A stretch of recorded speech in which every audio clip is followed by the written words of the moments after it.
This is Andy. Excitement's building. This is Thursday. I'm nervous.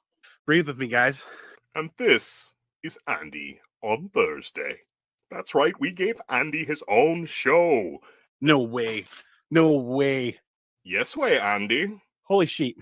Holy sheet indeed. Andy Given Thursday. Live every Thursday at 10 p.m. Eastern, only on the Comic Core. Holy sheet indeed.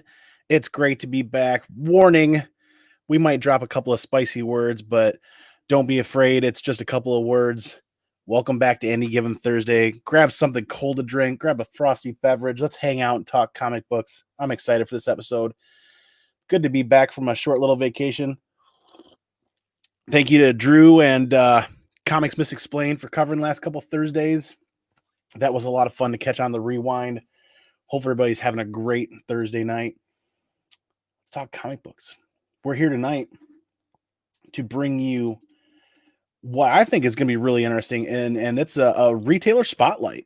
We've got a retailer tonight that we're going to talk about, and that is Unknown Comics. And I'll dive right in here in a moment. And before we get too much further, remember here on the Comic Core, all the monetization here for the Comic Core goes to benefit the Hero Initiative. So all your super chats, all the ads that you see, everything supports the Hero Initiative, nonprofit organization supporting those comic book creators, those writers and artists in need, in their times of need. So if you don't know who the Hero Initiative, please check the description down below. Check on that link. Check them out. At least share the information. Good to learn about. They appreciate it.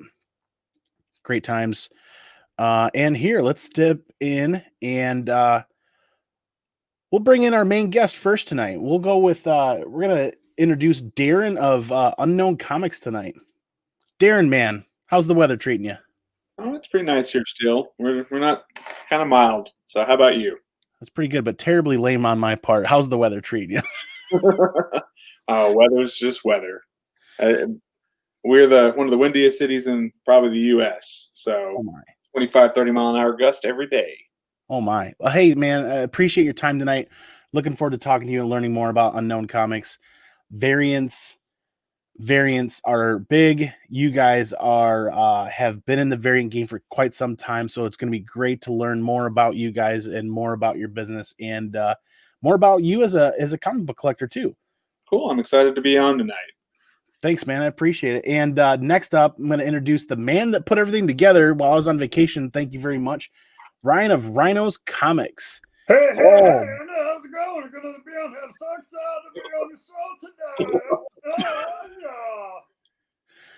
You're rocking that gold cover Venom. Oh, dude. You had to green it out because, it's one of those grails, and I've actually owned this for almost a year, but I just now got it this week. I had to wait to get Sam's name verified or not verified, actually done, encapsulated. We were going to get the rest of these, try to get Todd and why can't I think of everyone's name? The other four guys, but COVID happened, so we're not doing that right now. We'll do it later. That thing is pretty, man. Oh, COVID! It's shiny.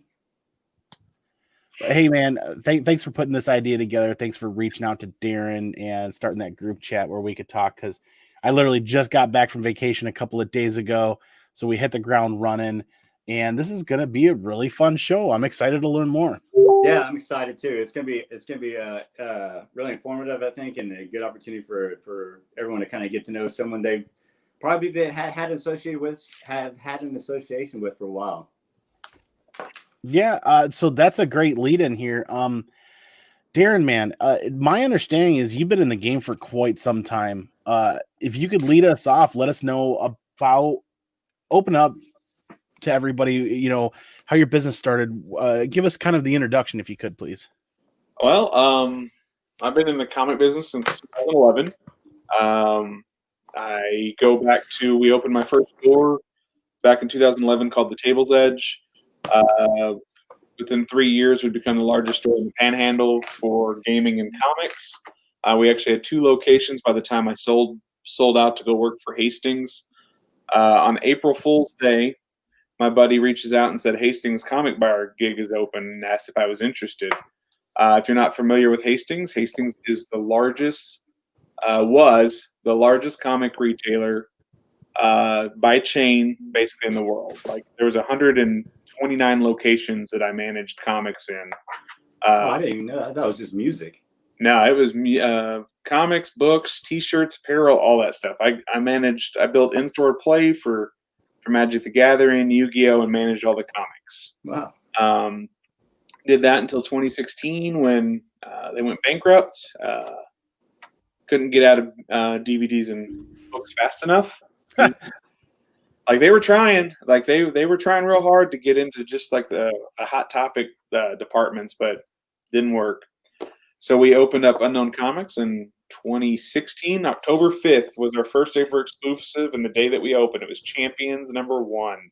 So we opened up with Champions. I took out all my savings from Hastings, and here we are 4 years later. So, well, so you parlayed all your contacts and everything from Hastings to Unknown, or did you have to come up with new contacts? Marvel forced Diamond to open my account. Yeah. Marvel Diamond was going to give me a hassle because of what was going on at Hastings, and Marvel said, "No, just do it. Just get it done." So Marvel helped us get open. So that's awesome. So is that kind of why you've done a lot? You do a lot of Marvel stuff. Are you partial to Marvel or DC or no? One, Marvel sells better. Two, Marvel, I can approach Marvel and I can say, hey, I want to do Power Pack #2, and they're going to say which artist. DC, on the other hand, only allows what they want us to do exclusives on. So, like, we pleaded with them to let us do the entire Joker War story. And, like, no, we're not going to do that. So, like, we want to do more exclusives with DC, but they keep our hands tied. Interesting. Yeah, it's kind of a pain because they have some good selling properties like, Harley, Batman. I mean, even Punchline is super hot right now. I mean, I won't ever do a Superman cover again, but there are other properties that do really well. So was that a bad experience? Superman doesn't sell. Yeah. I've told people for years, going back to my first store, that Superman, Captain America, Iron Man, those are characters that like everybody loves and they're super fans of, and then you ask when was the last time they read one of their comic books, and they're like, oh, I don't read comics. That's kind of how Superman works. So same with Captain America and Iron Man. The movies have made a lot of fans, but not a lot of readers. Yeah. Interesting. Speaking of readers, let me hit up this chat really quick here. We've got quite a few people popping in tonight. Greatly appreciate it. Right off the bat, Ricky Markstadt was first in the house, which is funny, beating out Chris Barrett. Chris is slacking again. How'd that happen? Ruben, man, good to see you. Thanks for stopping in. The comic beards do assemble tonight, as they do every night. It's awesome. Come on, Mama. Hey, hello. Thanks for stopping in. Hopefully you're hanging out and enjoying the content tonight. And somehow the Stream Elements bot is still running, still protecting everything. Zuni, man, hey, thank you very much. Appreciate you being here. Carlito, dude, always good to see you, man. Always good to see you. And yeah, who else we got in here? The chat's just a blazing. Skeff's comic knowledge. Skeff's in the house. Skeff's in the house. Skeff usually comes and hangs out and chats with us too. He's been pretty busy. He's taken a couple of weeks where I think he's been doing a lot of pre-screening with CGC and whatnot. And actually, he just dropped a video recently about taking care of some of his other pre-screens that didn't make it through. But congratulations again, Skeff, on hitting 1,000 subscribers. And I think he has a giveaway going on right now too. So stop over there, check that out. And hey, we've got, I'm terrible at names. Animal. I'm just gonna say Animal Comics. Hey, thanks for hanging out. Maybe you can hit me up with a message and tell me how to pronounce that. I appreciate it. Good to see you guys. I'm thankful for everybody in the chat tonight hanging out, talking comic books, because comic books are fun. And the more we talk about them, the more fun I have. Hopefully you guys do too. So Darren, man, you mentioned 2016 opening up Unknown Comics. Did you guys roll into a brick and mortar right away, or did you guys build into that, or did you guys have a business plan that led you to that avenue? We rolled into the brick and mortar right away. We started in comics in a brick and mortar. So I was officially laid off from Hastings August 9th. And we took that time from, really, I sat all summer long in shirts and a t-shirt at a desk because I didn't have to work anymore until I got laid off. So I spent all summer building Unknown Comics, the idea. And then once I was officially laid off, we went in and we remodeled the building. We put a new floor, new walls, all of that stuff to open up, just to outgrow it and have to move like 7 months later. So, so we've been in the current building we're in since 2017. So we moved here in the summer of 2017, right after we got back from San Diego. So, but wow. we've always been a brick and mortar. A lot of people don't think that. But we've always been a brick and mortar. I've always been a big supporter of brick and mortars because without brick and mortars, you lose a lot of potential readers. And brick and mortars are very important. So, Interesting. Is there any story behind the name Unknown Comics? Ooh, good question. We were sitting at my house and it was dark. And I said, hey, I got an idea. Let's go out. And I took a picture of my brother. He put his hat on and put a hoodie on. I said, that's our logo. We're going to be Unknown Comics. That's it. It was just we were talking about names, and I just said, "This is what we're going to do." Brent Peoples, if you know who he is, he actually was the one that designed our logo. So we actually commissioned him to do that for us. I play in bands all the time, and we figure out a name that you can settle on is hard. Especially there you go. Especially between like 4 or 5 guys, so it had to be a little bit easier than that, but. Yeah, cool name though. It's catchy. People want to remember it for sure. Yeah, and that was the idea. Just something easy, something simple. Coming off my Hastings time, nobody knew who I was. One thing that Hastings did teach me is that you have to look at the world as your customer, not your city. Mm-hmm. When I owned my first comic book store, the only time I ever sold online was on eBay to pay rent. So it taught us a lot about wanting to get out there and be a website and push being a website as much or harder as we did wanting to be a retail store. So you took a lot from your experience at Hastings to be able to build what you have currently. Oh, absolutely. I learned how to do social media. I learned how to do website promotions. I learned how to understand. I mean, for 3 years, I got to spend Hastings money on exclusives and learn how to do exclusives. So Hastings was the number one dealer in exclusive content. Whether it be in comics, toys, all that stuff, they did all of the exclusives. They were real big on exclusives. So, I mean, we were doing 5, 6 Marvel exclusives when nobody else was even around. So I just carried that on, and to do everything I'm doing now, I actually learned on their dime. So it was fun, and even now I learn new things. If you don't mind, Andy, you said you kind of were building a plan on Unknown, when you're like, okay, we sit down, this is kind of what we want. Did the plan you originally sketched out come to fruition and then grow bigger, or are you still on that same plan? Back then we had 12% of a plan. So now I don't even know what the plan is except for to continue growing. Yeah. I really liked how Hastings was laid out for the trends department side of things. And so it's kind of my goal is to actually start building outlet stores eventually at some point that we can build Unknown into more of a physical location next. We got the website down. We're working on our shipping times. And so I really want to start branching out and putting stores in other locations, whether it be through franchising or just through other means of just building out stores. So yeah. Cool. Interesting. Yeah, interesting. And speaking of building out, expanding and growing, you just actually did a pretty slick renovation that you shared on social media, I think yesterday or today. That's actually pretty exciting because this year didn't really go as planned for a lot of people, but you're taking that and you're capitalizing it. And if you don't mind, I'm going to share my screen if you're okay with that, because it's on social media. This was a killer idea in my opinion. You create a boardroom within your business, and for what? Do you mind sharing that with us? So the idea is because we do all the conventions. We do 26 conventions a year, and we bring artists in from all over the world to do signings with us. Well, there's no conventions. There may not be conventions next year, so we wanted to design a place that we could start bringing the talent to us. So the conference table is not ready. You'll have power in it, but the whole idea was to create a place that artists would desire to actually want to come hang out for the weekend, because it's hard to convince people to come to Amarillo. No, most people don't even know where we're at. They think we're a suburb of Dallas. Yeah. But we wanted to do something cool, so we re-rented half of a building that we'd moved out of to go to the warehouse downtown, just to build a corporate side to be able to do cool stuff like this. So we have signings coming up with a lot of key people through the next 6 months that'll actually start traveling to Amarillo to do the signings here.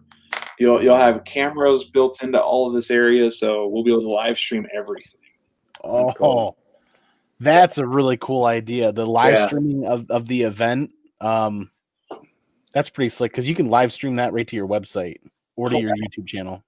Well, and we did a live stream sale with Tyler Kirkham twice this year already, and each time it was an amazing time with Tyler. We had a lot of fun. He came on for 2 hours. We actually went to Salt Lake and did the whole live stream from there the second time. We'll be doing that again in October. But the idea is to bring them here. A lot of the guys that are still afraid of traveling because of the C word. Mm-hmm. But hopefully, after November, we can kind of get back to some kind of normal. Yeah, that would be pretty amazing. And anybody watching in the live chat here, if you have any questions for Darren, please feel free to share those questions, and we'll highlight those as they pop in. Yeah, my fingers are crossed that we're starting to see something of some changes going forward for the rest of the world and for everybody else. Which brings me to an interesting thought process and question. I've been wanting to build a new computer. So I've been wanting to buy parts, and I'm noticing there's a lot of supply and demand issues where stuff just isn't available. As a retailer, when it comes to the comic book industry, the last 6, 8, 9 or so months, have you guys noticed an issue? Because demand has gone, we all know demand has gone up for variants and a lot of what's happening. But have you guys run into any supply issues, like, God forbid, paper? I mean, when it comes to this, like, so are artists in such high demand that you guys are having to rework schedules and stuff like that? When it comes to doing what you guys do, are you running into these supply issues? Physical supplies, yes. We are still chasing Mylar. We're still chasing top loaders. We're having issues with bags and boards being in stock. We just set up with BCW on a distribution level, and like their opening conversation with us, this is like the worst time ever to try to set up distribution with us because we're out of everything. Like bags and boards, like we got 40,000 current boards and 25,000 silver bags, but we didn't get the other part of either of those because they're still on back order. So we're having to like chase like supplies through multiple vendors right now, and everybody's out of top loaders. So we're trying to absorb supplies any way we can. So yeah, are tough to come by right now, and a lot of that has to do with delayed inventory coming over, and then of course the demand of online sales is making everybody's orders much bigger. Then we have artist-wise, because everybody is doing so many exclusives now. I mean, stores are popping out of the woodwork in August, which never happens. Typically, August is your dead time for comics.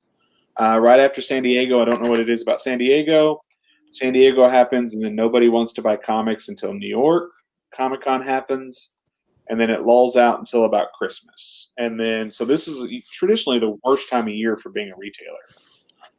But everybody's coming out of the woodwork to sell comics right now, and everybody's starting new websites and wanting to get into the game. And so there is, we're having to branch out and find some new artists, which has always been my goal anyways, is to continue finding new artists to promote and grow. But we are having to definitely work around some artist issues. So there's a lot of supply problems right now. So with your supply stuff, you mentioned that you do mostly, I guess, like BCW and to do your bags and boards and whatnot? Do you ever venture out to other vendors, or are you exclusive to them? No, BCW, Southern Hobby, and we've used other people before, but those are my two major supply people, and then Gemini. I recently tried out the Comic Pro line, Okay. and they were pretty good stuff. I like their bags and boards a lot. All right. Refresh my memory, Ryan. Isn't the Comic Pro line the one that Bueller recommends highly? And Yeah, has Bueller's kind of been doing some stuff with them, and the board is the same cost as any other board, but it's like two boards in one. It's the thickness. So a lot of times where you have to put two boards into a bag, into a book that you want to really protect, you don't have to on that one because it's a little bit thicker board for the same cost. And then the bag is actually like a thin version of a Mylar, and same cost as the polypropylene. Here's a great comment here from Animal Comics. I'm going to just say Animal Comics. Your Kirkham Spidey 3 is a favorite cover of this person's, Darren. Nice. That's cool. That's actually pretty awesome. That's the Mary Jane sitting on the bench while Rhyno is attacking Spider-Man in the background, I think. I think that's this one. Yeah, that was a fun cover. We were going to do a whole series about that, about Mary Jane always having to wait on Spider-Man because of responsibility issues, but we never got a chance to finish that because life just becomes so busy for the artist, and the more we use artists, the more they become in demand of everybody else in the world. I'm trying to find it. I've got the original little folder here somewhere. I'm looking forward to the day when Marvel approves John Jiang. Well, there you go. Oh, wow, awesome. yeah. So, yeah, that's awesome. Stunning. That's one of your big draws too, right, Darren? Is the artwork to the books? I love artwork. I love the most people. I believe a lot of stores, and this is no hit against any store. I believe a lot of stores get inside of using one artist all the time, or overuse a handful of artists all the time. And one of the big things for us is we've been the first cover art for a lot of artists. And we really recruit hard on trying to find new talent to kind of pump into the industry. I mean, in the last 3 months, I think we've started promoting 4 new Marvel artists and 2 other artists that are doing independent stuff right now that we're trying to grow. And it's just because I really want to continue finding not even the diamonds in the rough, the artists that just don't get noticed yet. It only takes one good cover and people get noticed, and then they can blow up to be the next Peach Momoko or whoever else out there that just becomes this amazing artist. I mean, a year ago, it was a year ago this month that Kel did his first cover for us, and now he's done over almost 30 covers for us now, and now he's doing covers for everybody. But it was pretty much only exclusively doing covers for us and Big Time Collectibles there for a while. So yeah, I like he did that. He's done some pretty cool ones recently. John, like I said, John Jiang is one of my favorite artists, and I want him to do a cover soon for Venom. I love his Venom rendition. So earlier, Ryan, you spoke about branching out a little bit, and that was with supplies and supply and demand a little bit. But I want to talk a little bit more about branching out with everything that's happening with the human malware that we call the C word and whatnot, with everything going on. It's created a lot of business opportunities, a lot of ideas. And one of the areas that I found you, Darren, with Unknown Comics, is we're going to shout out Brian Wood really quick here over watching on Facebook. We appreciate it, man. So Brian Wood, Brian, I wore this for you, buddy. This is the team right here. No Redskins. No, you can't say the Redskins. No Washington football team. I don't want to be but you can call us the Falcons all you want, buddy. I'm going to shout out Brian Wood really quick. Him and Jack came up with an amazing idea when it comes to branching out. And this is a huge, huge tool that I'm really excited about to continue talking more. And that's exclusivevariants.com, a website. And let me hit share screen here really quick. This is a website where I also found Darren and Unknown Comics. This website exists as almost like your search engine for variant comic books. You come up here, you hit your retailer button, give it a minute to load. My internet's a little slow. I don't know why. Here we go. All right. Every retailer out there doing exclusive variants, you can find them there, and you can go right down here and you can click Unknown Comics. Second from the bottom. It's all alphabetical. Yeah. Hey, that's easily findable. So Middle. I'm using this as a quick segue here. Exclusivevariants.com is astonishing because Ryan and I can both talk about how difficult it can be as completionist collectors. They're covering Ryan there. As completionist collectors, keeping up with what's going on in the industry, what's going on with the variants. So exclusivevariants.com really helps out with that. You hear about an artist dropping something, you hear about a comic variant coming out, and instead of trying to focus on remembering the date and time and setting a schedule or setting an alarm, you can go over to exclusivevariants.com and you can figure all this out. They've got it all set up for you. It's great. Darren stuff is on there. You've got everybody, Comic Tom 101, you get Comics Elite, you've got, you name it, they're all on there. And I was using this as a segue. Well, it's nice to see a website actually designed to promote exclusives instead of trash on them.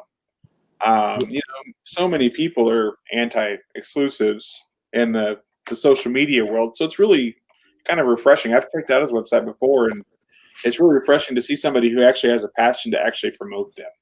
So. And Brian and Jack are also dipping their hands, and they've got some exclusive variants going on with Supplements Comics and 616 Comics.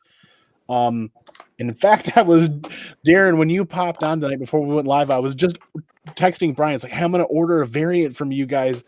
But then I was like, give me a minute. And it's the variant game is amazing. And it's a lot of fun because we eat with our eyes. Those variant covers draw us in.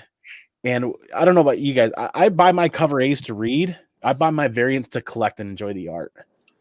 No, absolutely. And that's the whole idea is you create a collectability of something that people will desire to have to display on their wall.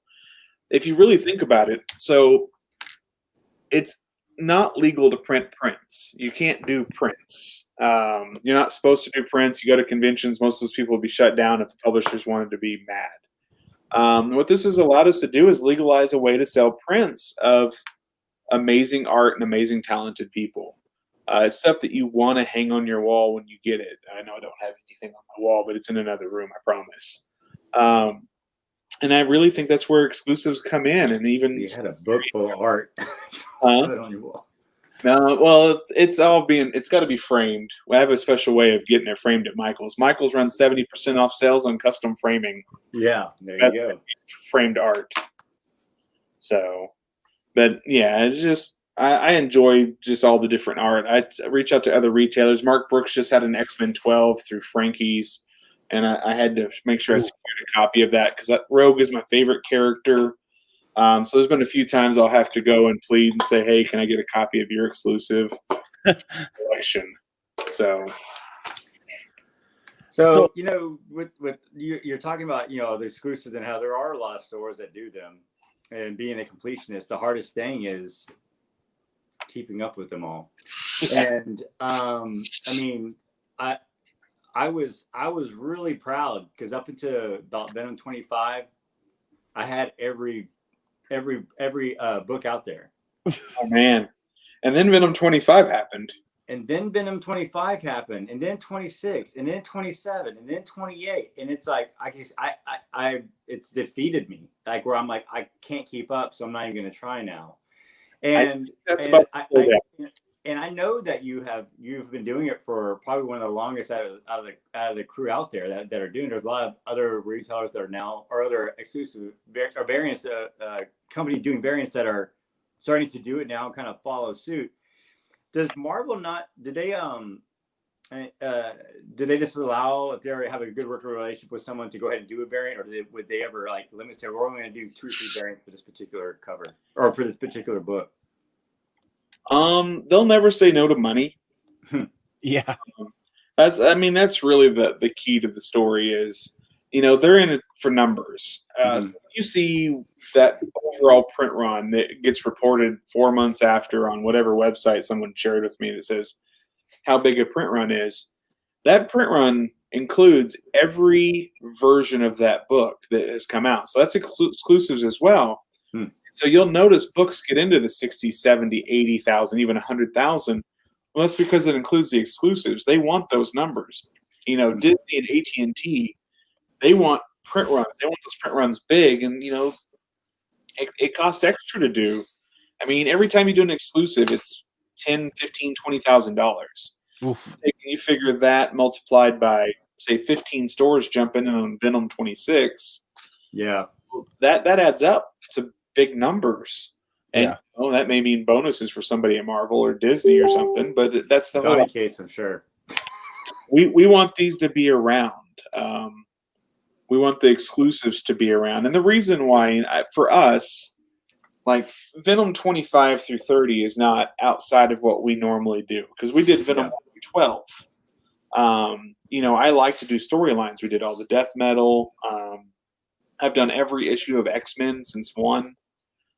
So I like to do entire storylines. That's why we do exclusives the way we do. I like to do entire storylines. I like to package them up. And even during the COVID beginning times, we were actually giving away a lot of. We gave over 10,000 exclusives away for free as a comic relief program to give people stuff to read.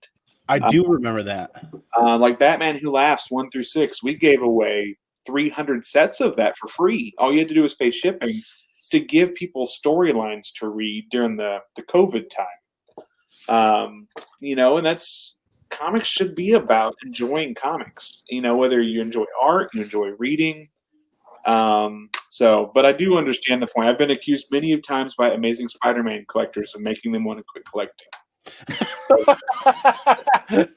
Well, it's not. I'm not saying that's you. I think that I understand there's a monetary aspect to it all, but then at the same time, that's also where the conundrum comes in. Is there's so many variants that now it seems like a lot of retailers are having a difficult time keeping up and getting the books actually out once they get them sold, and especially after all the stuff that's been going on in the world. Maybe staff is low or whatever that might manpower might be low, and it's almost like, man, is it helping the is it? I mean, I'm sure they're making money, but does it cause bad customer experiences or what? I'm terrible at the chat tonight, but this is a really good comment that's kind of leading. It's kind of what we're talking about right now. Animal Comics makes a really good point sometimes. So Ryan, you talk about somebody makes an exclusive instead of printing 70, 80, 90,000. I think we're in a better position health-wise as a collection and as a hobby, what we learned from the 90s, instead of printing 100,000 or 1 million copies of one book. Of the same book, yeah. Exactly. The variants allow people to pick and choose what they want to chase and what they want to collect. And if like you and I, we've talked about this, you and I we talk text message now. You and I are good friends. We talk being completionist collectors about here's where we're at, and we're starting to team up. And it's like, this is getting overwhelming. You can take a breath. At the end of the day, books will still be there. But yeah. Animal Comics exclusives allow him to move books that are sometimes underwhelming. I'm imagining he's talking about the story maybe, but that's just one factor. Art is just one side of that coin when it comes to comics. Because you can have really amazing art and have a story that's okay that you read, but you can also have a story that blows you out of the water that you love, and some pretty underwhelming art on the front too. At point, I mean, I love the art, and that's one of the reasons why I like the Venom comic book so much, because I like the character and what you can do with them and all the possibilities. And now they're doing all the null stuff, the nullified art's always coming out. I'm so excited for this fall. Look, I don't collect null, or else I'm all right. So Ryan, here's your chance to tell Darren to make like an exclusive collector's pack for this fall with null and whatnot, and like. Yeah. Well, he makes a lot of packs. I just got that 29 pack, I think, with the cover, with the Kirkham cover, the blue one, and then it had the secret variant, and then the shirt with it. Oh yeah, the shirt. Yep. Yeah, I just picked that up. But it's like it's hard to collect a character that I can't collect Carnage stuff or even worry about that because there's so much Venom stuff to collect. And now I know I can see all the Null stuff coming. And if it goes into other it crosses into Venom, but I can't even worry about that because there is so much stuff in Venom to collect. It's like my wife is seriously gonna beat me. So I'm gonna hit up this chat really quick. Because Funk Comics stopped in. Hey, thanks, man, and really appreciate your time. Hopefully, you're enjoying hanging out with us tonight, talking comic books. And I'm gonna delve into this chat into a comment here. This is actually a great question, Chris, from Chris Barrett. You surprised me, man. Are there Marvel titles that require a little more hoop to jump through than normal? Star Wars. Lucasfilms is involved in every aspect of Star Wars, even in the comic world. So we've had a request for a cover for the new Bounty Hunter book for 5 months now. We're still waiting on our artist to be approved by Lucasfilms. Oh, man. And it's a superstar famous artist that we're kind of just twiddling our thumbs, waiting on him to get approved as an artist for Star Wars. Is that public yet or no? The artist or the yeah. No, I'm not going to say until he's not approved because we're waiting for him for both IDW and Marvel to be approved because he's never done any Star Wars stuff. He's done everything else in the industry except for Star Wars. Your licensed stuff was always going to be harder to get through. Like Warhammer, we wanted to do a Warhammer 40K comic in October, and we had it all set up, and then we were told no because of licensing. That's through Marvel as well. When it comes to Marvel themselves, sometimes they care about the cover content, sometimes they don't. They do care about too much cleavage. That's definitely going to be one of their topics of conversation in every conversation. But they're not like DC. It's like 2 years ago, Marvel was as flat as can be on both sides. That's what they wanted. They wanted no over-sexualization of comic books. Well, if you saw our X-Men 9 cover, you can see that Marvel's let up a whole lot. Like a whole lot. As where DC now is the exact opposite. Like 2 years ago, they were okay with sexualizing stuff as long as it wasn't over the top. And now they're like, everyone needs to be wearing pants. So, yeah, it's well, I know who doesn't worry about that too much. Dynamite. Because they tried that with Gail Simone. Remember when Gail Simone took over and like everybody quit reading Dynamite because she put pants on everybody? Like Red Sonja was in full garb and Vampirella was in full garb and everybody quit reading it. They're like, never mind, that was a mistake. Back to the swimsuits. Thanks. I've heard Kate's talked about, this Venom run and what they're doing for the King in Black and whatnot, and that the amount of I guess it would be horror or gore in that Marvel's allowing them to do is more than he had thought they would allow them to do. And is that not a hot button with them or? Interior has never been a big thing. It's always the cover art. They care about the cover art. They're always very sensitive. I mean, there was even one time. What was that Doctor Strange when Donny Cates first came on the scene? By the way, let's just go ahead and say Donny Cates is probably the best thing that's happened to Marvel in a long time. 5 years. Just because he's one of the best self-promotion people I've ever seen on social media. But he came on and he did this Doctor Strange story that had the word "damn" in the title of the book, and some of the stores were being super sensitive about it having the word "damn," and so they actually did a version that blanked out "damn," just for the stores to be able to carry the books. So normally it really just comes down to the cover content that they're really sensitive about. I don't think they have anything like the old Max lines where they have nudity anymore, but as always, the content inside has gotten close. Well, it's interesting they're doing stuff like with Fortnite and whatnot to kind of bridge and do, and you can tell that video games world and comics are really trying to cross that thing. Like there was the real popular Spider-Man game on PS4, and then they made the game variant book that Crane did, the first 5 or so versions of it, and then now they're doing the Fortnite into the Venom. So that's super smart that they're doing. They're trying to cross those up. I played the Avengers game. I recently got that one, and I tried to get on a list to get the PS5, but that list was really, really long, and I didn't get it. Or I haven't got an opportunity to get one yet. But what are your thoughts on that? Do you think that's a good direction, or is that going to be more of a waste of time, or what do you think? So I believe it's a great direction. Comics will always see a big bump. The worst year in comics in the last 5 years, and this is going back to data that I actually had from retail. The worst year was when Ant-Man was the summer movie. The worst year in sales in comics is when Ant-Man was the summer movie that came out in July. So movies dictate new people. And so no one wants to go read an Ant-Man comic book. It didn't drive sales to Ant-Man. It didn't. I'm sorry if I... Yeah, he reads Saga, though, too. Yeah, well, Saga's a big book. It's an expensive book. So I know a lot of people who read Saga. He's a Saga boy.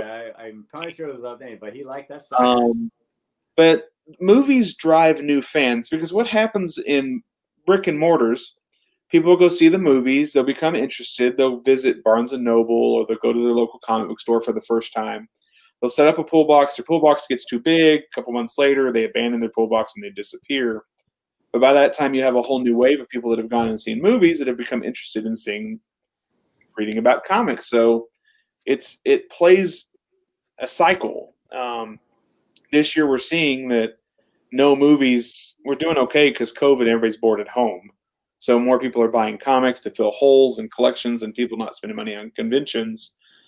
But tying in the video gamers gives us another avenue to try to capture readers. And I'm in the minority.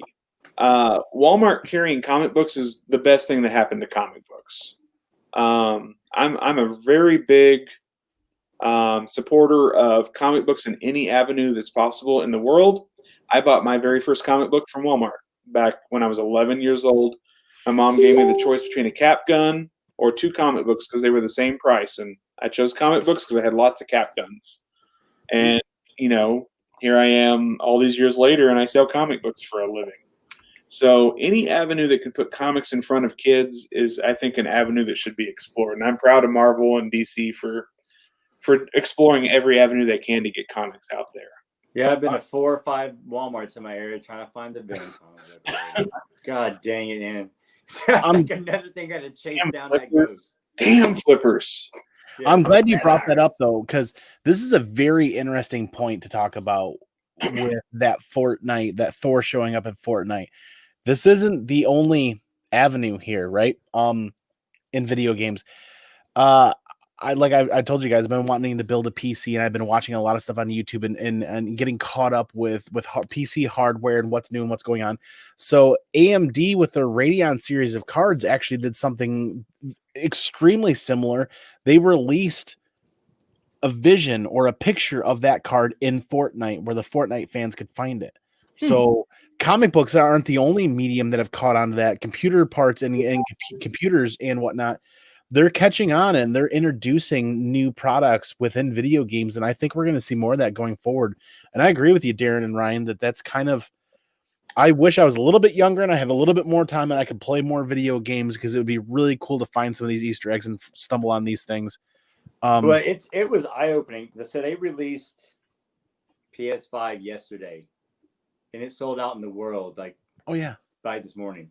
Oh yeah. And it's crazy. You think about how many units that is, and they're supposed to be air freighting units to the to distributors here in the U.S. to ensure that they have enough for supply and demand. I think people need to temper their expectations of that right now. Yeah, and it's crazy, but they're not, but those two things together can really help make the industry or the community stronger and. Putting Fortnite on the Venom cover is crazy, but I've heard Fortnite. I have no idea what it is, but now I'm like, okay, well, I'm kind of curious. Well, what is this Fortnite a little bit more that's on my Venom cover? It's a two-way street, it kind of pulls you one direction and pulls you another direction. But that's one thing I hope people kind of temper their expectations when it comes to the PS5 release and some of the other stuff too. not many people realize when this human malware thing called COVID really took place, how much freight moved on airlines. Oh my So lord. much of shipping when it comes to comic books, parts, this anything. You know, where when FedEx gets full and they need to subcontract shipping freight, where do you think they go? They go to the airlines, or UPS or any of these other companies. They need to move some of this stuff. It happens at the airlines. So I'm segueing this into a quick question for you, Darren. When it comes to you as a retailer, have you guys been doing all right with shipping and receiving with the last 6 months? Are you guys, I know where a lot of people are having challenges with the post office and a lot of things right now, and it's not getting necessarily better, but hopefully you guys are doing okay in that avenue. There's definitely delays. I know that I had a couple packages personally sent to me that took vacations. Creed, one of our regular artists, sent me 6 original covers that I bought from him, and they sit in Puerto Rico for 2 weeks. Puerto Rico, wow. nowhere near Amarillo. Like, it went from New York to Puerto Rico, back up to Amarillo after 2 weeks of being in Puerto Rico. It's classic. Oh yeah. We've had international shipping's a mess right now. A lot of our international customers are super frustrated, but there's really nothing we can do. Like, we had one dude get so mad at us, like he just really expected us to jump on a helicopter and go get his package off a boat and deliver it to him in Australia because it got put on a boat. And I'm like, dude, there's nothing we can do about you. Yeah, I can't. How do I direct that? Yeah. But shipping is a nightmare right now. And I think a lot of that has to do with, I can't wait for election year to be over. Yeah. I think that has a lot to play into everything that's going on. So I'm ready for November. I'm ready to start seeing some kind of normalcy in that. It's not fair. Claims are getting a lot of insurance claims are being declined, and then you have to do a lot of appeal processes. Like, we've had to appeal one case like 4 times already, even though we're doing everything right. They just keep saying like something was turned in wrong. Everybody's severely understaffed, and I think a lot of people took the chance to take extra long extended vacations with COVID. And so a lot of the people that are coming back to work aren't people that used to work there, and they don't know what they're doing. I think there's a lot of that. A lot of inexperienced help in the shipping departments of the world right now. Like, we had a lot of signings. You know, we do a lot of signings, and all of our artists that live over in the Philippines, Malaysia, and Singapore asked us to hold off until August, just so maybe the shipping got more reliable, because they were so afraid of us shipping these books to them for signings. So we had to wait till August on books that came out in February because the artists weren't comfortable with us shipping to them. Oh my. So there's been a lot of delays in international shipping. So it's I know that some time ago, a year or so ago, that y'all were having a little bit delayed in your process of getting stuff out. I think right before the COVID, but y'all did a really good job in snapping that back and kind of figuring out whatever the issue was with that and kind of getting on top of that. So I commend you on that. And not just saying, oh, well, deal with it. Well, back in 2018, we had a lot of really hot exclusives, and we got really big, and we were moving, and we got disorganized, and we got really behind. I think we got like at some points we're up to 7 weeks behind on shipping. Everything still went out, but we were 7 weeks behind. And so I spent all of 2019 staffing and working 14-hour days to get our shipping caught up.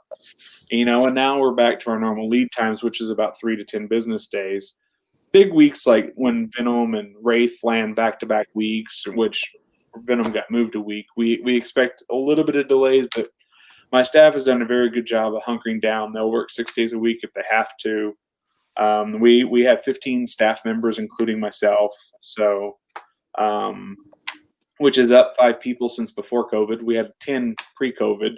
Now we have 15 with COVID. So shows you where we are online business orders and sales. So yeah, y'all did a really good job in figuring it out and getting it in place. So I can appreciate that, because the thing with having problems, especially in business, you learn from them and you just try to fix them and move forward so they can be better going forward.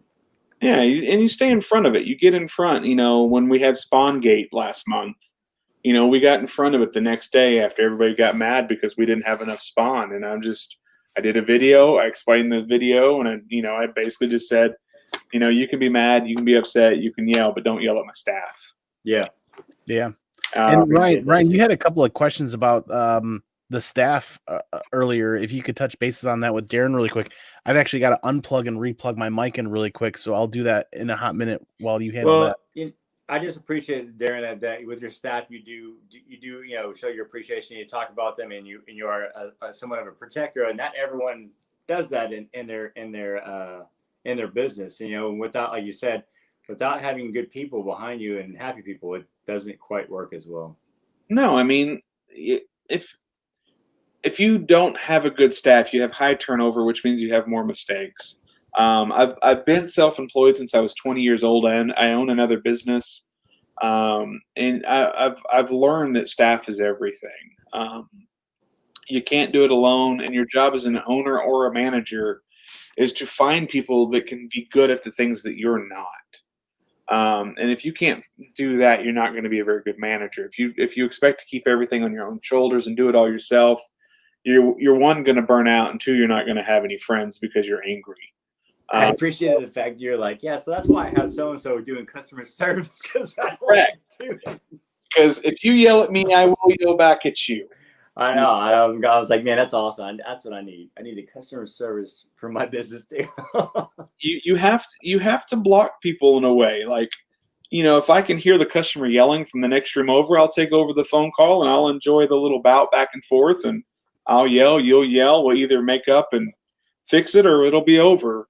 I just don't like when people yell at my staff. They don't deserve that. No one deserves to be yelled at in customer service. It's funny, the keyboard warriors that are like this, like they're real mad behind a keyboard, but then you meet them in person, they're like, oh, it's great. I love you guys.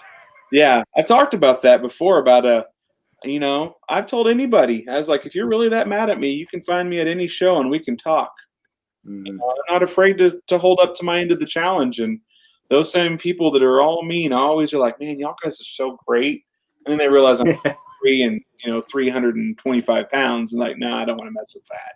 Yeah, I'm not going to do that. But comic books should be more about fun. Comic books should bring hope. Comic books should be something that is an escape. It's like watching sports. Like, sports shouldn't be political. Sports should be an escape from the real world. You sit down to watch sports to cheer for your favorite team, not to have to worry about politics. Comic books should be the same way. Comic books should be something that, when I used to come home from school, we grew up in a bad home situation with just really bad situation with alcohol and drugs and all that situation. And comic books were my way of not thinking about what I had to face at home.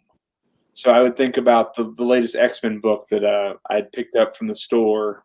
I used to sell Pogs and trading cards to be able to fund my comic book addiction in middle school. I remember Pogs. So one of my things is I like Venom, but I'm also a big fan of Transformers, and I'm doing I've been getting the Transformers '84 series that's been going out recently.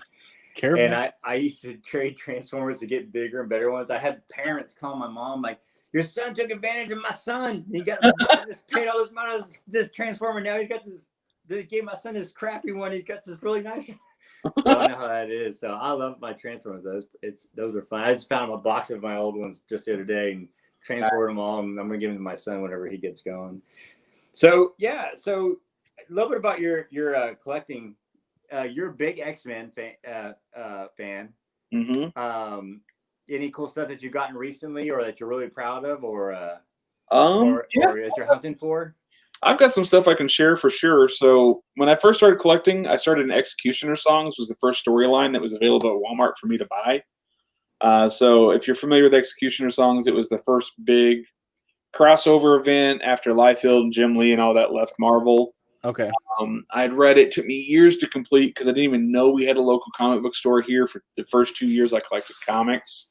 So everything came from our grocery store or Walmart. So I finished my first X-Men run back in 2001. I had the entire series from beginning to end back in 2001. And I paid $211.74 for my X-Men #1. It was a 0.5, but it was mine, and I was happy. Yeah. I won it on eBay back in the early days. So that's the early iteration of eBay. That's good stories. I love those deals. And since then I've spent. At one point, I had every Marvel superhero book that started in the Silver Age from beginning to end. Had all the stories complete. Daredevil, Avenger, Thor, all of it. I had every major first appearance. But I started taking some of my books with me to conventions to show them off. And some dude bought my Avengers 1, and I realized I really wasn't that hurt about it. And I was able to turn that Avengers 1 into an X-Men 4 8.0. And I was like, maybe I don't really need all these other books. And so I started just selling off my other books to buy X-Men. So the last 2 years have been nothing but selling off books to buy into my X-Men originals. And today, actually, this was just overnighted to me from ComicManAndy. 6.0. I'm having to sell my 6.5 signed by Stan Lee to be able to afford this. But that's so awesome. But that is.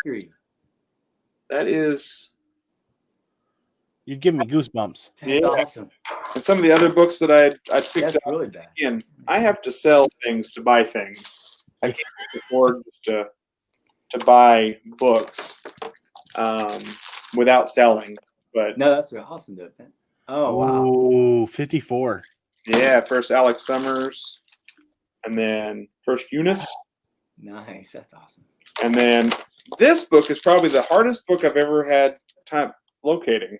Number 11 at a 9.4. Wow. Is Dan at 9.4? Wow, it's good. I think there's only 6 that exist in 9.4. You got one of the 6. That's crazy. Yeah, it was Comic Link had a huge auction, and so I sold off a bunch of stuff. A lot of times I don't deal in Silver Age on our website very often, so I go to Dave and Adams or some of these other dealers, and I'll sell some of my personal stuff to be able to fund doing this other stuff. So my average X-Men grade from 1 to 100, I think I'm up to about a 9. I only have 6 copies left from 1 to 100 that I need a 9.4 or better. Ooh. The entire X-Men run at 9.4 or better. Wow. For 1 through 100. So epic. I love the fact that you have a collection and that's something that you're passionate about. There are a lot of people that sell comics that don't have a passion around the comics, and so the fact that you do is awesome. Yeah, you're not just a retailer, you're not just a retailer to be a retailer. You're a comic book enthusiast and a comic book fan at heart. X-Men completionists. Yeah. And the thing about comics is, and I've always said that if I ever have to start selling my personal collection to keep doing Unknown Comics, I'm going to be out. I'm going to quit. I'm not going to do this anymore. I do this for fun. My other company that we have more than provides for our family. My wife helps run that company while I do this. So I really do this because I enjoy working with comics. I enjoy coming to work, getting to talk to the artists. I mean, just while we've been messaging on or talking on y'all's channel, I've gotten 5 messages from artists on Facebook Messenger talking about different projects they're working on for us. I mean, how cool is that? Yeah. I mean, I wake up in the morning from messages from Malaysia and Singapore and the Philippines with art updates. And I mean, who would have thought a small kid from Amarillo that nobody knows where we actually are would be able to produce more exclusives than any other business in the world when it comes to comic books. Like, that's crazy. That's awesome. Exclusives than Unknown Comics. And I wouldn't have thought that in 2016, I was just wanting to survive and just still be in the comic game when Hastings went out of business. I wasn't ready to be done with comics. I bet it was easy, huh?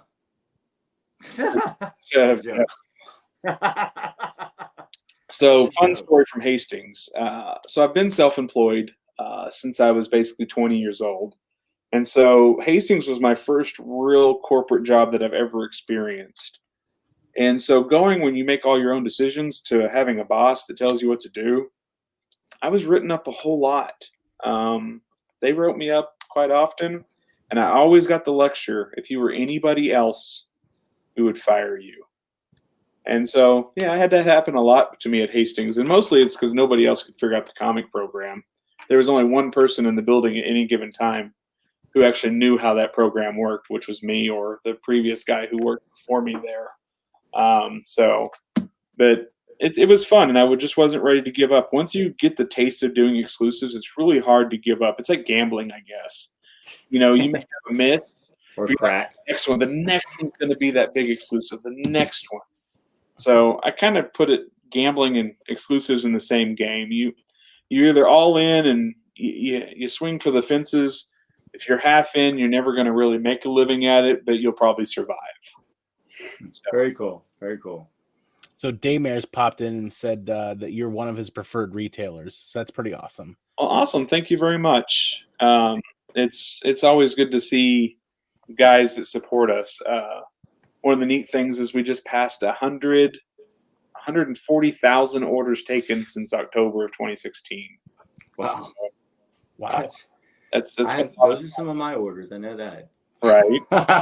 We had just announced, to kind of tell you where COVID has been for online businesses, we had just passed the 100,000 mark in January. So we've taken over 40,000 more orders during 2020. That's wild. That's wild. We've done almost half of what we did in the first 3 years in the first 9 months of this year. Holy moly. So and I know that I'm not the only one. Stores like Comic Mint, Frankie's, Comic Exposure, all those guys are experiencing the same thing. Huge influx in sales. I think I had to get on last week to actually kind of have a whole conversation about people shouldn't be bullies about other stores because they were, every week the trolls of the world pick a store and that's the store they hate. Oof. And it's annoying to watch, and I hate seeing that people can't just be patient. It's just paper, guys. Yeah. And that's where my thought process came from, because I got some exclusives to fill the collection from other vendors, and I understand, like they don't want the product there. They want to get it out because it takes space and takes up all this stuff. So if it's there doing there, is not doing any good. And I reached out to one and they're like, we're trying to get them out and this and that. And I was like, okay, well I get it, but there was some folks that were waiting for me to get mine so I could give it to them because we trade off and whatnot. And they're like, we haven't got this, you haven't got. I'm like, it'll come. Like, just relax. Like there's USPS. There's like they're having stuff, and that's where the thought process came from, is that it's great, but it's also caused some the influx and the pandemic, all that jazz, has caused some different issues that you've had to kind of tiptoe and work around. The social media outcry is definitely a much louder outcry this year than in previous years. Like, I think people are so frustrated, they're just waiting to be set off at home when it comes to them not getting their way. And it'll get better. The minority of those who complain, it's always the same people that complain. You're so used to seeing those posts on Facebook or social media or Instagram that it just becomes, you'll eventually learn how to ignore it, but it's always there. Yeah. It's always the same people, and they're always mad about the same stuff. And they're just looking for reason to be pissed off. We had one dude, he had a whole group dedicated to bashing on us. Like, whole group. That's a lot of time, man.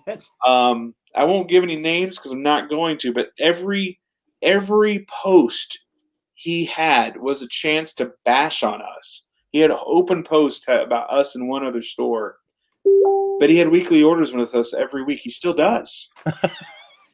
And he sells our stuff on Facebook. Like, I see him and I'm like, I know who you are.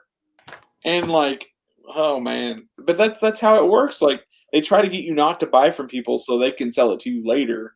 Yeah, that's another deterred you from buying from us. Well, there's that same game in the YouTube community where somebody says something and then there's a group attacking another group at some point with thumbs down, and at the end of the day, a view is a view is a view. I'm a very big proponent of it's okay to disagree. People don't have to like what you do, and it's okay that they're fine to voice that, and that's great and dandy and all that jazz. just don't make it personal. Just don't make it a personal attack towards people, because at the end of the day, like we've said here multiple times with Darren and Ryan here, comic books should be fun. Comic books should be enjoyable. They should be an escape. At the end of the day, they're funny books. Correct. So, yeah.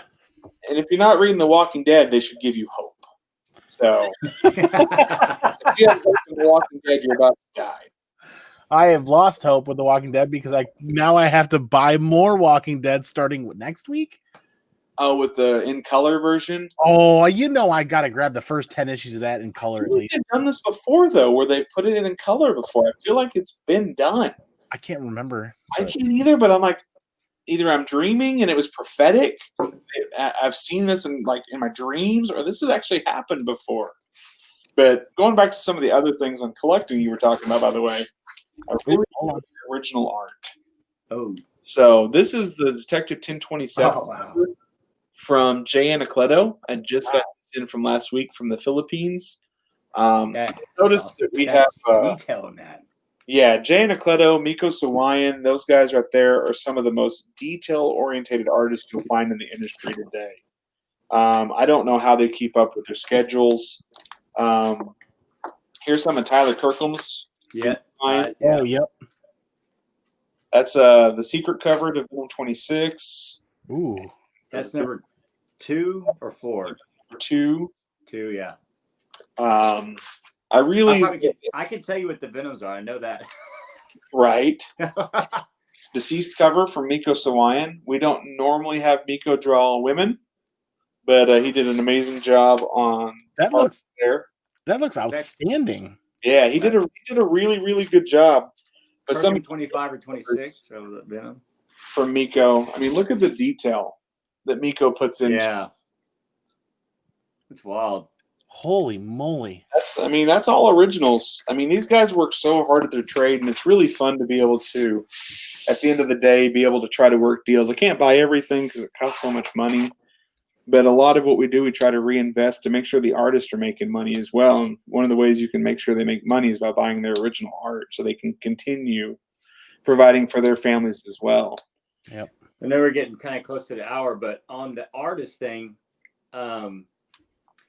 do they present art to you, or do you go to them with an idea to try to do on the book? And to I guess, I'm sure there's different range, but what does a range to get price range to get an artist on a particular book?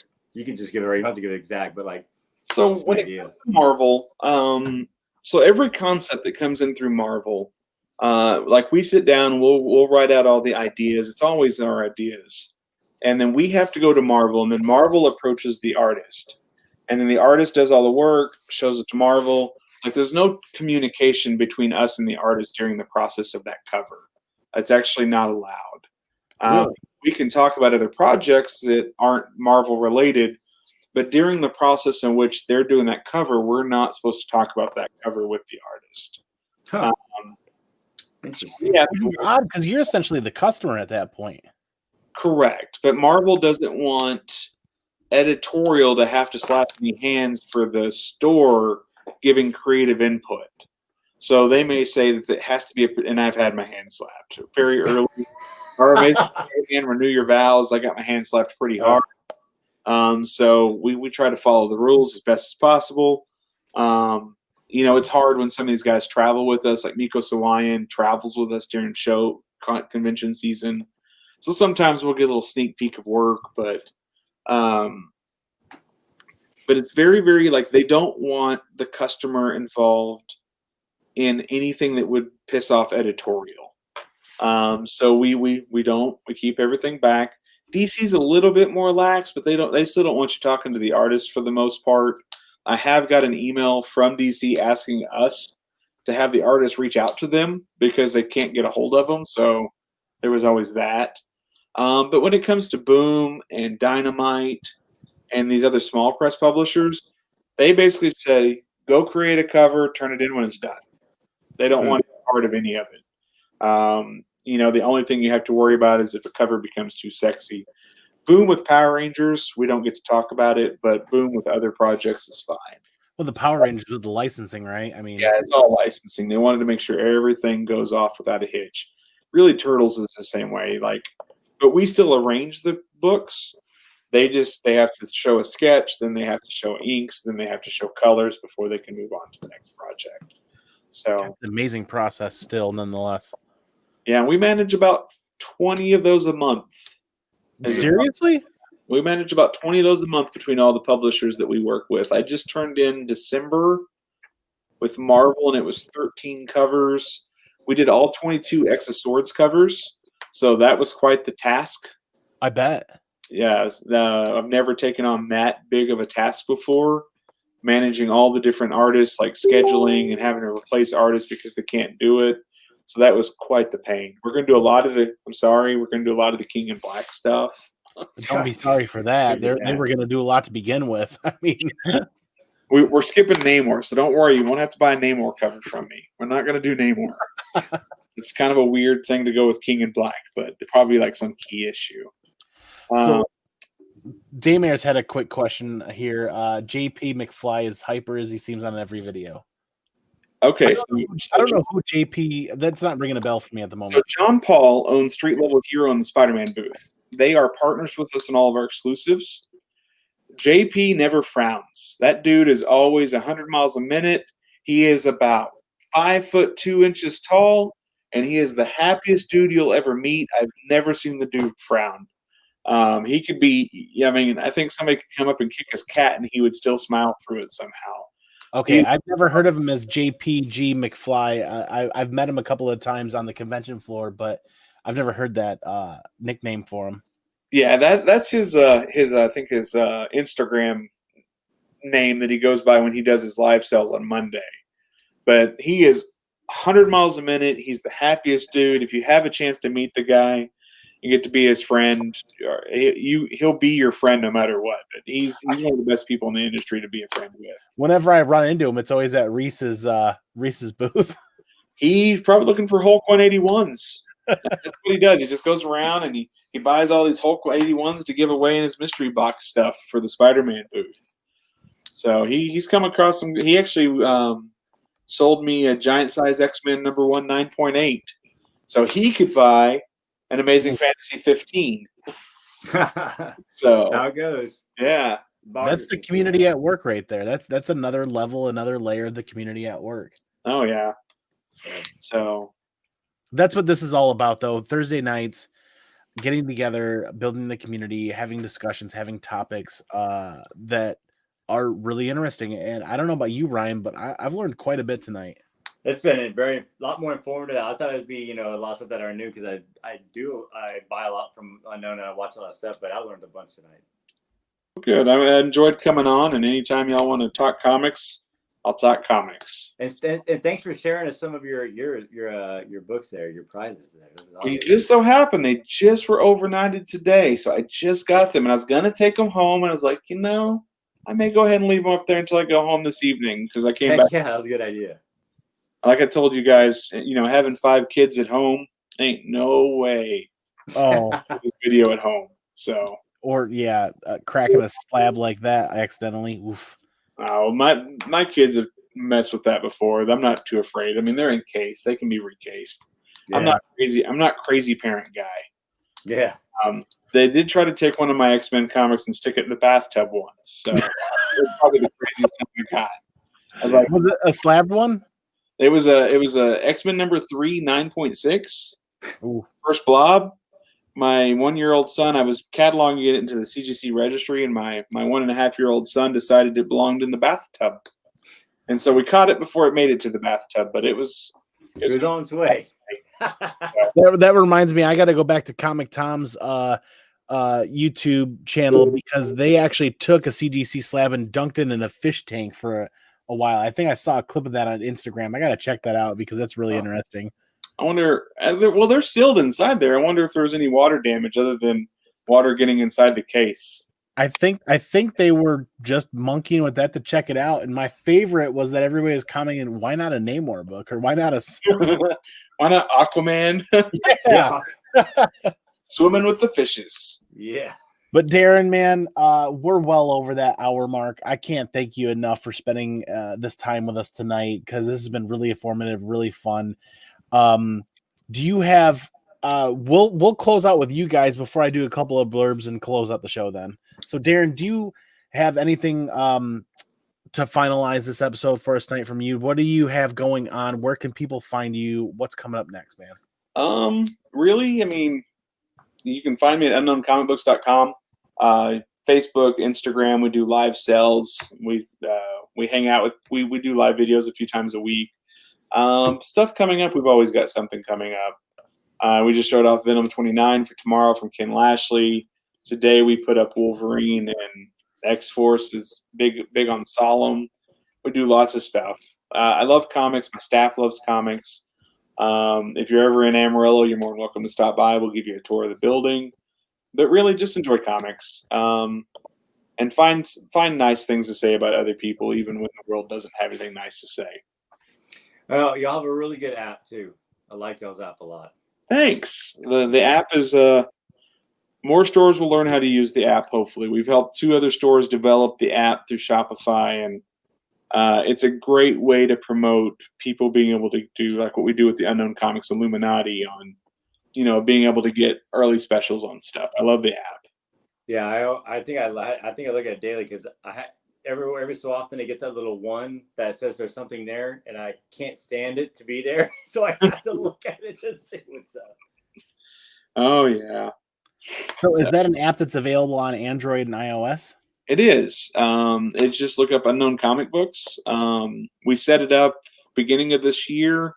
It's available through any store that has Shopify can set up an app that's worth having if you're a store, guys. If you happen to catch this video, I walked with a lot of stores on how to develop stuff. I don't mind helping stores succeed. So if you have Shopify, you need to look into this app. It's under J Curve. It's good. But yeah, it's definitely worth having. It's I don't know. It's been a lot of, hey, look, my brother's on now, Chris Hutchinson. He's a big Falcons fan as well. So, all right, Chris, I'm talking about. Oh yeah, he wears the hat all the time. He always wears the hat, right? Yeah, see, I'm representing, bro. Nice. I got my Ridley jersey on tonight. It's backwards, but it's who it is. No Falcons. Y'all taught us everything we needed to know about the Falcons and the Super Bowl versus the Patriots. Look, we're moving forward, okay? Moving forward. All right. How's that working for you the last 3 seasons? It's. Hey, let me ask you about a couple years ago, and you're thinking, who's your team, by the way? You say the Cowboys. I'm never buying a book from y'all again. No. Okay.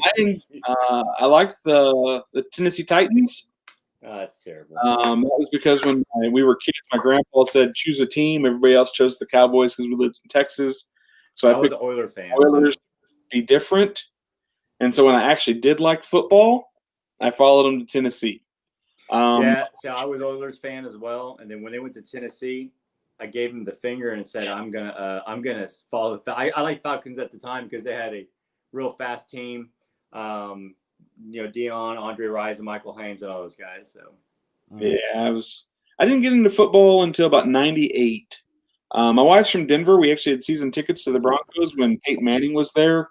So that was fun. So I'll root for the Broncos as long as they're not facing the Titans. And now that Tom Brady's with the Bucks, I can root for him because he's no longer in the AFC. Oh, there you go. Yeah, he's in mine now. It's terrible. But yeah, Darren, thank you so much, man. Anybody watching this on the replay or anybody watching live, you can find Unknown Comics on Facebook. You can find them on Instagram. You can find them on Twitter. You guys can find them on every social media platform out there. And like Darren said, you got the app on iOS and Android. Look up Unknown Comics. I literally just downloaded it in less than 30 seconds on my phone. Oh, and tomorrow we're doing a Facebook pre-order sale for Donnie Cates because we're meeting with Donnie Cates next weekend. So I'm glad I just downloaded that. So look for Unknown Comics on Facebook and join that group as well to find out more information. Darren, thank you again, man. We'll go around the horn here down to Ryan, man. Thank you so much for putting this together and creating that bridge of communication while I was out for a bit, because this has been a blast tonight. I've learned a ton. I hope you did too. Yeah, it was great. People It was find you. for sure. I'm glad Darren was able to join us for sure. Yeah, where can people find you? What do you have going on? What's exciting in your world? Because I know you just did a massive unboxing. I did a massive unboxing. You can see it on Rhyno's Comic Report on YouTube or Rhyno's on Facebook. That's about it. Just trying to keep up with Venom, and I try to show them off as I get Cohen's the unboxing. I recently did the gold one. I recently unboxed this one, which is I can't believe you got that. That's the Maximum Carnage one. So just working on a collection and whatnot and having fun with it. So I appreciate Darren being able to join us and for him creating a bunch of cool artwork for us to be able to add to our collection too. I really appreciate you allowing me to stare at that picture behind you for a solid hour and 20 minutes. Which one? This one? That is my favorite part about hanging out with you. Is that sign Kramer over here? Kramer. My dad. That's just epic, man. I appreciate that. This is actually me in Nicaragua. I remember you telling me that, but the Kramer one is still. Yeah. I always said he was my dad, so that's why. All right, I'm going to close this out really quick. Once again, thank you, Darren, so much. UnknownComicBooks.com. Check that out. One of the coolest logos I've seen in a long time. And I'll segue that into where else you can find Darren and Unknown Comics is exclusivevariants.com from Brian and Jack at Simpleman's Comics. I'm not kidding you guys. Exclusivevariants.com. If you're looking for something, if you're chasing something, if you're having a hard time keeping up with the schedule when it comes to Venom or it comes to some of the indie now going on, go over there, check them out. That's where they're reporting on every retailer that's out there and what they have going on. You can find it there. That's an incredibly important tool. I love exclusivevariants.com. I really do. Brian and Jack, thank you so much. In fact, it's Thursday night, rocking the Bolo Club shirt because Simpleman's Comics Bolo show was just on tonight. I forgot to mention FOC tomorrow. FOC shows tomorrow. FOC show is tomorrow, which is amazing because I stare at the previews book and I stare at everything and I always forget about it until Friday when I get that friendly reminder from Jack and Brian. I greatly appreciate it. You guys know where to find me. Right here at Any Given Thursday. It's Thursday night. You can find me on a couple other episodes on the Comic Core during the week with Mondays and Wednesdays. I've got my own channel where I like to experiment with unboxings and video editing content and learning about music and all that other stuff. Guys, I really appreciate this. Thank you, everybody in the chat. I know I didn't do a super great job of hitting up the chat. Comic Book Poser just showed up at the last 15 or 20 minutes. Thank you so much for stopping in here, man. Hopefully you can catch the rest on the rewind because this has been a great episode. Animal Comics has been hanging out with us the whole time. Thank you very much. And Christopher stopped in, your brother, for a little bit. Dave Maris, thank you again. Everybody, I really appreciate your support. This makes Thursday a ton of fun talking about comic books and making it fun. And again, Darren, I can't thank you enough, man. This has been great. Bridging that gap and learning more about the retailer perspective and learning more about what's going on with variants and everything. Because Ryan and I, as completionist collectors, kind of needed that help to learn a little bit more and keep up with things. Yeah. So, thank you again. We're going to talk off air here a little bit, and I'm going to close this out. So if anybody knows me at all, they know I like to close this out with a peace out. Pinkies out. I'm going to catch you all on the flip side for the next video. Peace.